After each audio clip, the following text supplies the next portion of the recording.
Foundling. Once upon a time, a huntsman heard the cry of a child in a forest. He looked around and found that it had come from the top of a tree. He saw a little boy clinging to a branch. Climbing up, he gently took the boy and brought him down. He named him Foundling and took him to the cottage to live with him and his daughter Lena. The two children became extremely fond of each other and were always playing together. The huntsman had an old cook who, unknown to him, was actually a cruel witch. One day, Lena saw the witch fetching a large bucket of water from the stream nearby and asked her why she needed so much water. "Don't tell anyone," whispered the witch. "I am going to brew a spell by boiling Foundling." Lena was horrified, but she was clever and kept quiet.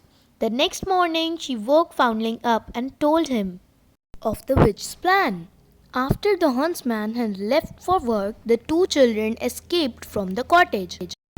The witch was furious when she found them missing.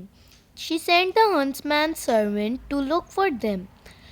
The children heard him coming, and Foundling, who had magical powers, changed himself into a rose bush and Lena into a beautiful rose blossom on it. The servant was unable to find them, and after an exhausting search, he returned and told the witch that he had seen nothing except footprints that led to the rose bush and the rose. "You fool!" screamed the witch. "That rose bush was the boy and the rose was the girl. You should have cut them down and brought them to me. I had better go myself and get them." She rushed off, hobbling into the forest, but could not find the rose bush or the rose anywhere. She was exhausted by the time she reached a pond with a duck swimming around it. The witch didn't know that the pond was Foundling and the duck was Lena. She was simply longing for a drink of water, so she knelt down and dipped into the pond for a drink. As she leaned over, the duck grabbed her hair and dragged her into the pond. The witch struggled and screamed, but the pond and the duck together were stronger. In a trice, she was drowned.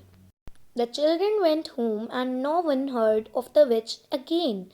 They only knew that she was lost in the forest. The children spent a happy life together. So, this was today's story, and please tell me in the comments if you like this story or not. And I would like to ask a question that if you had any magical power, what you want it to be? Please tell me in the comment section. Allah Hafiz.